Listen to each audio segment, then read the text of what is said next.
شہر کی تاریخ میں پہلی مرتبہ فرینڈز پبلیکیشن حیدرآباد کی جانب سے نوجوانوں کو کتاب کی اہمیت سے اجاگر کرنے کے حوالے سے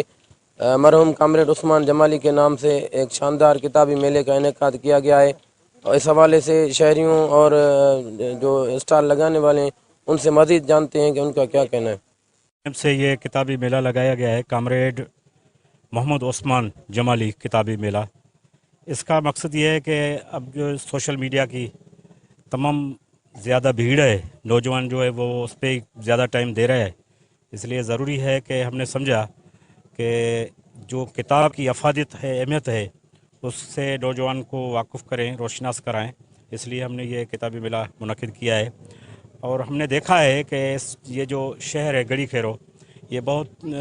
تعلیم کے حوالے سے زیادہ ترتلی تعلیم بھی نہیں ہے، لوگ جو ہیں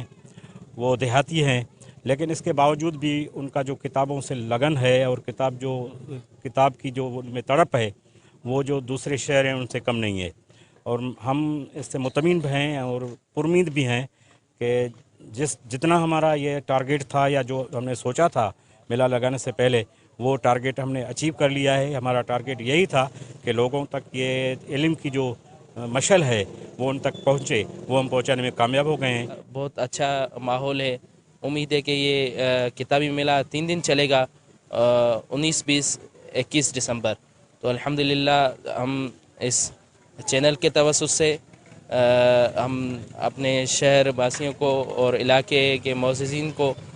یہ گزارش کریں گے اور دعوت دیں گے کہ وہ اپنے قیمتی اوقات سے وقت نکال کر یہاں آ کر اپنی پسند کی کتابیں خریدیں، اور اس فرینڈس بک حیدرآباد کے جو آرگنائزر ہیں محمد رفیع، اس کی آپ حوصلہ افزائی کریں۔ پہلی مرتبہ کامریڈ محمد عثمان کی یاد میں یہ کتابی میلہ ہوا ہے۔ فرینڈس بک ہاؤس حیدرآباد کے توسل سے ہم ان کے نہایت ہی ممنون اور مشکور ہیں، جس نے گڑھی خیروں کے ماحول میں جہاں پہ جتنی یہ سرگرمیاں ہو رہی ہیں، لیکن یہاں پہ کتابی میلہ کبھی نہیں ہوا تھا، یہ پہلی مرتبہ ہوا ہے ان کی یاد میں، جہاں پہ لوگ یہاں پہ صرف اور صرف یہ کاپی پیسٹ میں لگے ہوئے ہیں سوشل میڈیا کے توسل سے۔ سوشل میڈیا جسٹ میرے خیال میں وہاں پہ وہ 5 سے 10 منٹ کے لیے یہاں پہ سرچنگ کے لیے ہو سکتا ہے، لیکن جو کتاب کا مزہ ہے پڑھنے میں وہ اپنی جگہ ہے، وہ سوشل میڈیا میں نہ کبھی ہے نہ ہی ہوگا۔ یہ آج ہمارے شہر میں جو کتابی میلہ لگا، یہ عام میلے کی طرح نہیں ہے، جو جہاں پر کچھ جیسے بھنگڑا ہوتا ہے وغیرہ، یہ علمی میلہ ہے۔